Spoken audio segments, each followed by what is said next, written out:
This is the CBS Evening News with Dan Rather and Connie Chung.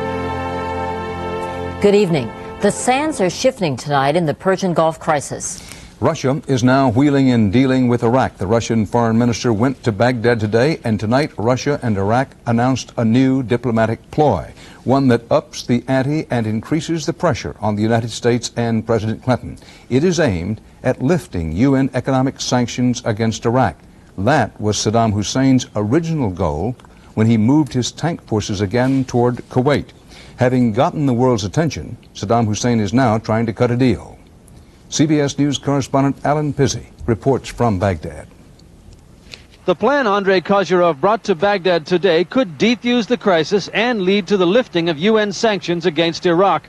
Saddam Hussein said he will meet the main UN condition, recognition of Kuwait's sovereignty and borders, and Russia will spearhead a drive to end the UN embargo. The overall deal centers on this just-opened UN weapons inspection facility, nerve center of what has been called the most sophisticated and intrusive electronic monitoring system ever devised. The new system should mean Saddam Hussein won't get any more dangerous toys. We would hope that if Iraq didn't physically block us from doing our work, we could, even with bad Iraqi declarations, continue to monitor their capabilities. Even the air will be monitored for emissions from factories. The Tigris and other rivers will be scrutinized for signs of weapons production or testing. UN inspectors believe they have checked every possible site where weapons could be manufactured. They even examined Iraq's 6 breweries, which could, theoretically, produce biological weapons. Right now, they only make bad beer. The Russian plan says that if weapons inspectors give Iraq a clean bill of health for the next 6 months, Russia will back lifting the UN ban on Iraqi oil sales. But the betting among diplomats here is that unless the sanctions are lifted, Saddam will lash out again within a year, because that's how he deals with problems. Alan Pizzi, CBS News, Baghdad. So the crisis in the Gulf is cooling off tonight, but it's not going away. With the Iraqi military threat to Kuwait receding, the Pentagon is cutting back its buildup in the region. But both sides are still jockeying for position. National Security Correspondent David Martin reports. U.S. Marines came ashore in Kuwait today conducting a live fire exercise, even though the immediate threat of an Iraqi invasion has all but disappeared. And the president seems ready to declare a bloodless victory. I'm pleased to say that Iraq heard our message. Its forces have begun a broad retreat from the border area. Only a few Republican Guard units remain in southern Iraq, and they are withdrawing too. But the withdrawal is not yet complete. In fact, trains carrying nearly a division's worth of Republican Guards have stopped in Nasiriyah, well short of their home bases. Tanks have been taken off the trains and put into defensive positions. We don't like what we're seeing, a senior military officer said. If he is indeed stopping short of a complete withdrawal, Saddam Hussein may well be trying to take advantage of a very public split between the U.S. and some of its allies over just how hard a line to take against Iraq. The French defense minister suggested American policy is being driven by President Clinton's need to look tough in the November elections. That drew fire from the American ambassador to the UN. The comments by the French defense minister are very ill-informed and counterproductive. And Albright dealt some innuendo of her own, suggesting France's softer line toward Iraq is driven by money. While we're talking about politics, I think there are countries who have commercial interests with Iraq, and I think that one ought to look into that. And now there is the problem with the Russian peace plan. Clinton administration officials say that despite Iraq's promise to recognize Kuwait's borders, the U.S. has no intention of lifting economic sanctions or of demanding anything less than a complete and permanent withdrawal of the Republican Guards. David Martin, CBS News, the Pentagon. The deadline is less than 24 hours away for a murder threat that could wreck peace in the Middle East. Israel tonight is stepping up the pressure on Yasser Arafat and the PLO to find and free a kidnapped Israeli soldier. He was captured by a radical Islamic group that opposes peace in the Holy Land. CBS News correspondent Tom Fenton has the latest from Jerusalem. Tonight at Jerusalem's Wailing Wall, one mother and 50,000 Israelis gathered to pray for the life of the kidnapped soldier, Nachshon Waxman, a dual American-Israeli citizen. In a last-minute bid for her son's life, Esther Waxman put both countries on notice. I see the fate of my son on your shoulders. You are responsible. But his captors from the Islamic fundamentalist group Hamas say Waxman will be dead by tomorrow night unless the Israelis release more than 200 Palestinian prisoners. With Israeli-Palestinian negotiations suspended, the entire peace process is now being held hostage. The kidnapping is the center of national attention here, and many Israelis are beginning to wonder if it's really worth giving this peace a chance. We're in a peace process with the people, and it doesn't look like peace. Now, all eyes are here on the Gaza Strip. Outside in Israel, public pressure is building to send the army in to find the soldier. But the government has decided to wait and see if the Palestinian police can do the job themselves. For the Israelis, all of a sudden, this has become the acid test of whether the Palestinians are really serious about peace. Reports say Arafat and Israeli leader Yitzhak Rabin will tomorrow receive this year's Nobel Peace Prize. And today, the PLO chairman tried to show he deserved it, ordering the roundup of more than 100 suspected militants in an unprecedented crackdown on his own people. But with the Israelis refusing to negotiate, the only thing left now may be the prayers of those who fear that if Waxman is killed, a very fragile peace may die with him. Tom Fenton, CBS News, Tel Aviv. Haiti's former ruling general Raul Cedras flew into exile early today, 2 days before the return of President Aristide. Later, the White House announced the terms of Cedras' departure, including safe passage for his family and friends to the United States and access to their money in U.S. banks. And that wasn't all. Correspondent Bob Simon has more from Port-au-Prince. The man who vowed never to leave his homeland showed up at the airport shortly before 2 this morning for a double-breasted departure to Panama. Why so late? Last-minute negotiations with the American ambassador of crucial importance to Cedras. The outcome? The United States government has agreed to rent property from General Cedras. The rental will be determined at fair market value, and the property will be used by U.S. personnel in Haiti and sublet to other tenants. All Haiti was armed with brooms today, and every cleanup turned into a carnival. People were sprucing and cleaning and encircling the army with barbed wire for the protection of the soldiers. American engineers pitched in, laying down asphalt, paving the way for democracy, helping Haiti with the two things it needs most, new roads and new politics. And in this nation of artists, painters were busy today with murals, pictures which would have put them in prison a few weeks ago. There's Cedras on his knees confessing, and there's Aristide granting absolution. The art critics like that one. Aristide has always forgiven, he said, always wanted to forgive. And here's a work in progress, people chasing an attaché. Right around the corner, life was imitating art. A crowd turned on a man who had terrorized the community for years. It was happening everywhere. Enemies of the people identified and pummeled. The lucky ones were saved by GIs. But ex-General Cedras is far away and safe from the wrath of the people. Not only that, he can rest assured that his house is safe too. It's American now. No one here would dream of touching it. Bob Simon, CBS News, Port-au-Prince. Coming up next on the CBS Evening News, the latest on the O.J. Simpson case, including a strategy shift by Simpson's lawyers. And later, Eye on America. Tonight, a controversial proposal to kick illegal immigrants out of public schools.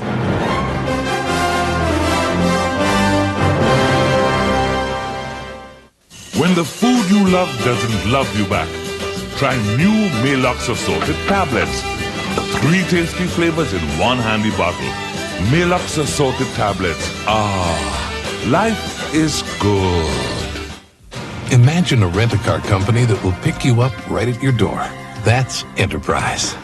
Call us. We'll arrange to come to you, take you back to our office, and you're on your way. Pick Enterprise. We'll pick you up.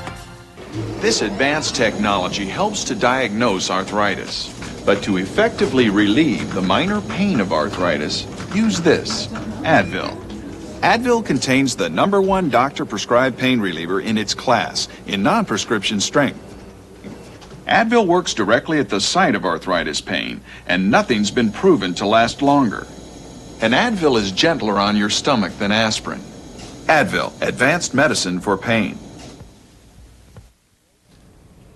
A new strategy by the defense in the O.J. Simpson murder trial.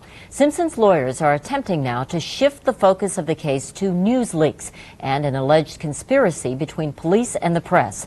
Correspondent Bill Whitaker reports on the defense tactics and the possible motivation. It's said the best defense is a good offense.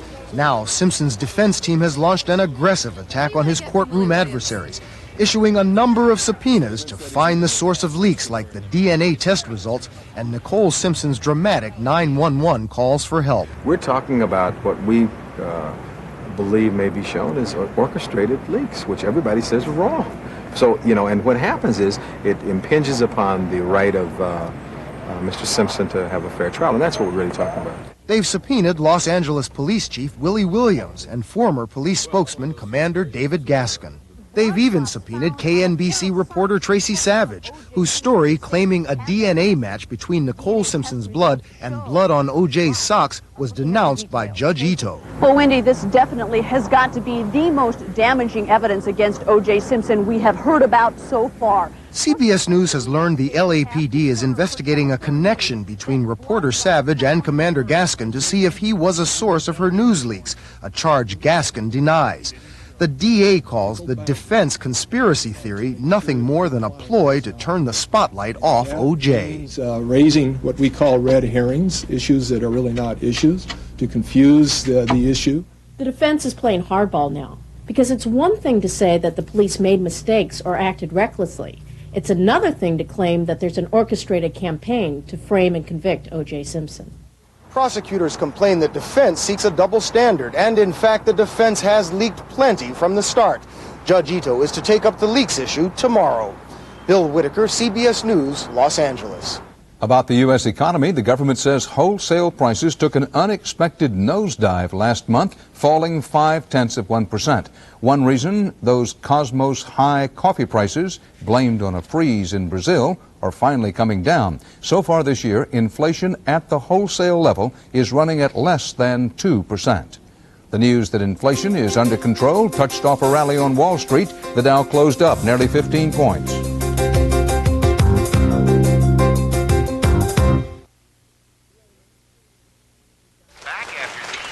Raymond, you've got that look. What look? The look that says you're constipated. Here we go. You should take Phillips milk of magnesia. Look, Raymond, for overnight relief, even doctors would take Phillips most. Says who? For gentle overnight relief, doctors say they'd take Phillips milk of magnesia more than any other brand. Raymond. Told you. Phillips milk of magnesia. Doctors know best. Roll, Chuck. My class project dinners and a mom should make them. Joey, I'm serving Kraft macaroni and cheese. Cut. It's cheese and macaroni. Okay, take two. If it's the cheesiest, why isn't it Kraft cheese and macaroni? My brother's a no-nonsense kind of guy. He feels the pressure and the pain, only his head's got to ache pretty bad for him to admit it. But when the pain lasts longer than Tylenol, and you've tried the Advil and aspirin upsets your stomach, you say, okay, I give, and see if there's something your doctor can recommend. Introducing Aleve, a non-prescription strength of Anaprox, a fast-acting form of the medicine in naproxen, the #1 selling brand in its class for 10 years. Only Aleve has 8 to 12-hour dosing. It lasts longer than extra-strength Tylenol. Advil isn't stronger, yet Aleve is gentler to your stomach lining than aspirin. New Aleve. As tough as he is, he's still my little brother. New Aleve. All day strong, all day long. Thousands of vets came back from the Gulf War with a mystery illness. This scientist may have a clue. The research that he was doing potentially was beneficial to some of the men and women who were serving our country. But did his discovery cost him his job? Find out on Eye on America tomorrow on the CBS Evening News. There is renewed hope tonight that Northern Ireland's cycle of violence finally may be spiraling down on both sides of the line. Protestant guerrilla groups have now agreed to match a ceasefire by the Irish Republican Army. Correspondent Barry Peterson reports. The terrorist war that they call the Troubles in Northern Ireland may be over tonight, the killing giving way to talking. Pro-British terrorist groups responsible for some 33 deaths this year alone say their guns will go silent if the IRA keeps honoring the ceasefire it called 6 weeks ago. The sole responsibility for a return to war lies with them. From the political party that speaks for the IRA, the response was upbeat. I welcome it, and I think it places the onus even more so upon the British government. The good news from Belfast is good news here in London. The British are cautious, of course, but there is a sense here that for the first time in a long time, the journey towards peace is well on its way. I'm delighted about that. Another very important part of the jigsaw has fallen into place. In Belfast, a huge wall keeps Protestant and Catholic working-class neighborhoods apart. Pat Campbell, whose son was killed 3 years ago, welcomed today's announcement. As far as I'm concerned, it's 3 years too late. But it's great to see it. In the days of infamy, gunmen loyal to Britain were responsible for at least a third of the terrorist deaths, in this case, killing at an IRA funeral. Centuries of this kind of vengeance and nationalism won't fade easily. But now there is room for negotiations to determine if the violence is finally at an end. Barry Peterson, CBS News, London. Swiss police said today that Luc Jouret, leader of the Doomsday Cult members who were found dead last week, died along with them. Jouret's body has now been identified. He was one of the 48 men, women, and children whose remains were found in the cult's burned-out houses in the Alps. Coming up next on the CBS Evening News, one of the best-known faces in American politics battles a newcomer in his toughest challenge for re-election.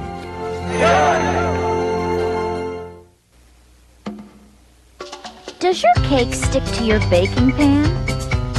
Start with all natural Pam, and baking will be a piece of cake. Pam makes baking less sticky.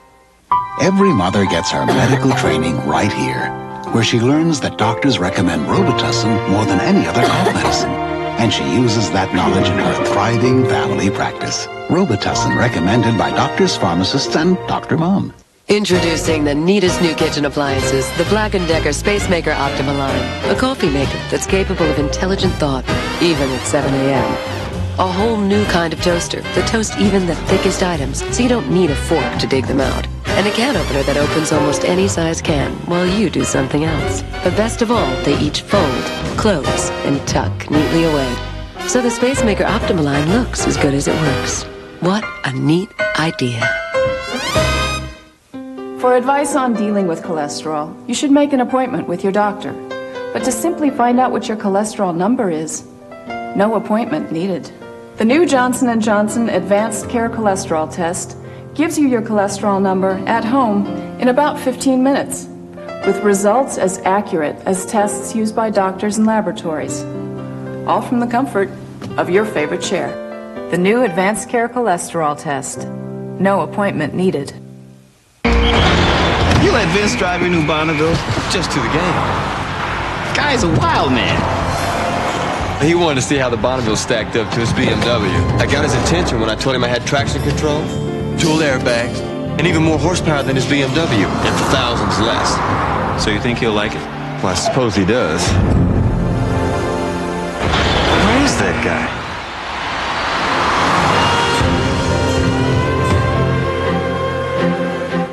Join two parents on their extraordinary search to bring their son home.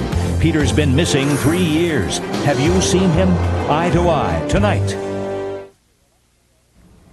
It's now less than a month to Election Day, and Republicans are openly talking about retaking control of the Senate and perhaps even the House. Many Democrats are running scared, even some of the best-known veterans. Case in point, Senator Edward Kennedy of Massachusetts up against political novice Republican Mitt Romney. Correspondent Bob Schieffer reports on a political campaign that is making waves. On Walden Pond, the leaves have turned and Massachusetts is again ablaze with color. Oh, let me tell you. But this year, something new has shattered the crisp air of autumn. We have a company that's coming in and changing jobs, and that's Senator Kennedy. We're paying an argument over whether Ted Kennedy is good for Massachusetts, unheard of in years past. For 3 decades, through triumph, tragedy, and scandal, Ted Kennedy has dominated public life in the Bay State. If ever there were a sure bet in American politics, it would be to bet on the Kennedys here in Massachusetts.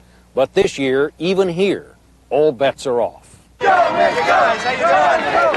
Kennedy is locked in a tight race with businessman Mitt Romney.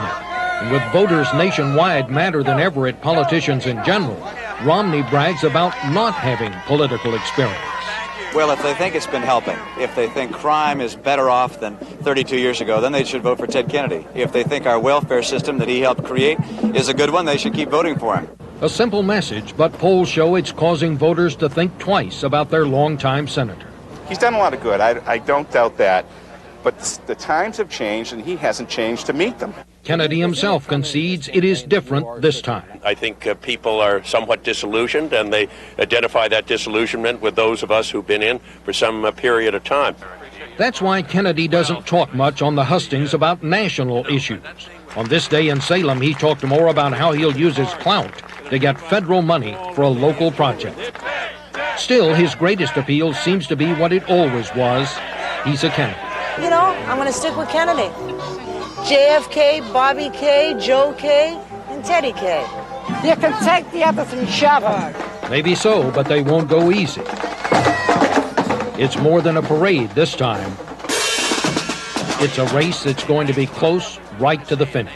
You help us out, all right. Bob Schieffer, CBS News, Salem, Massachusetts. And coming up next, Eye on America. Tonight, a Get Tough plan aimed at trying to stop the waves of illegal immigrants. Warms my soul. Smitty, I don't think we're in Kansas anymore. Whoever heard of a cold cereal that made you feel warm all over? Quaker Honey Nut Toasted Oatmeal, honey and almonds, and crunchy little oatmeal oats on top. Warms my soul. Hi, Lori. Hi, Mom. Dad. Quaker Toasted Oatmeal. That's better. It's cold, but it warms my soul.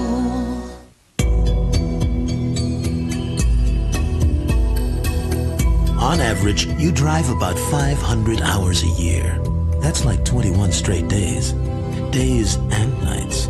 And that's the reason for the all-new interior of the new Regal for $1995. 21 days. In most imports, that could be like a sentence. In the Buick Regal, it's more like a 3-week vacation. You make me feel so young. You make me feel there are songs to be sung. Discover Fat-Free Promise Ultra.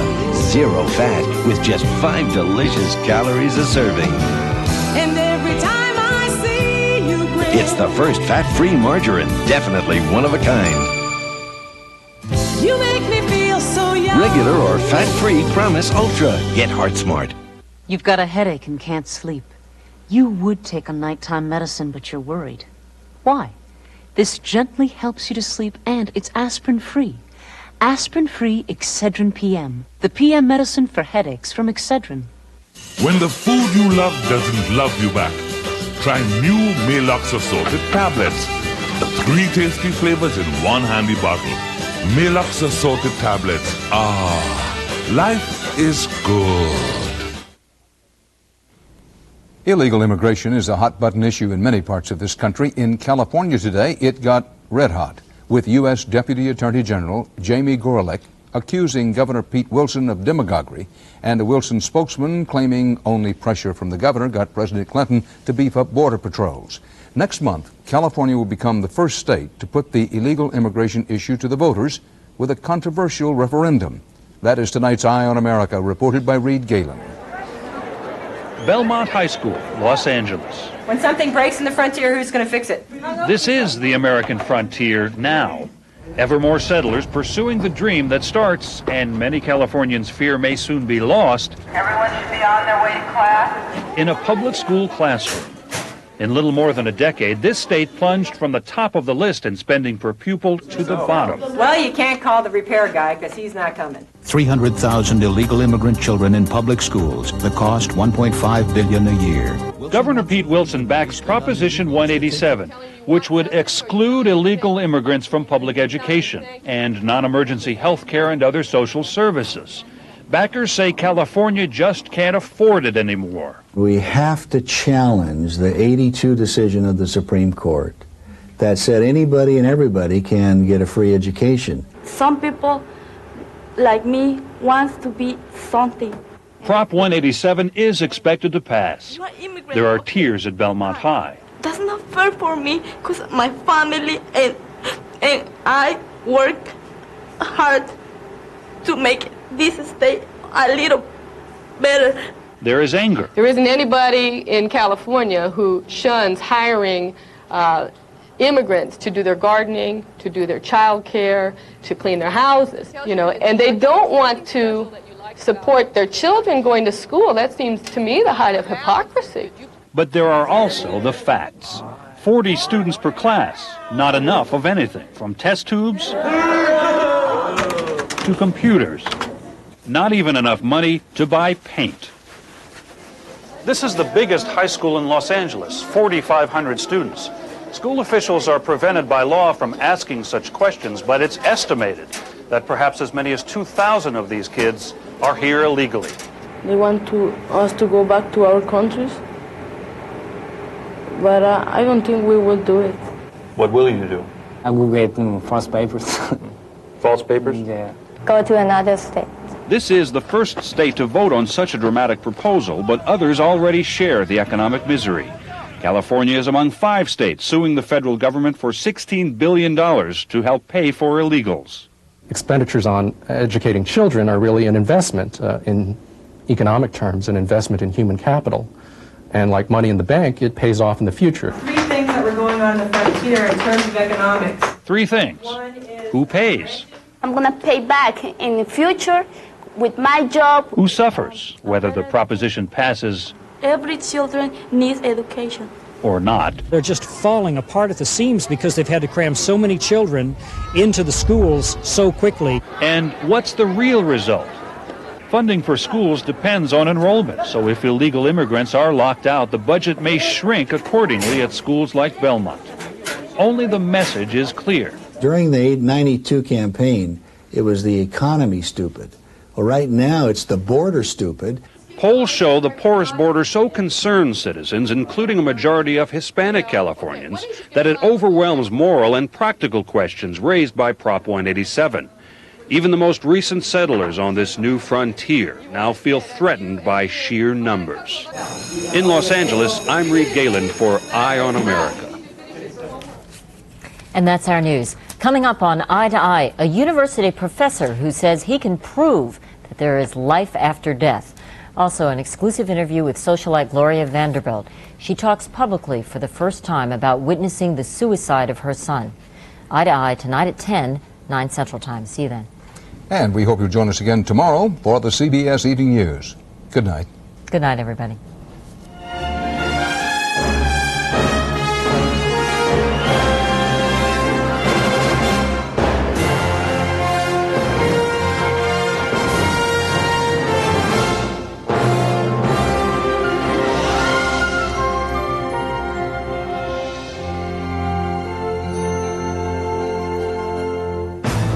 Experience CBS News. This is CBS.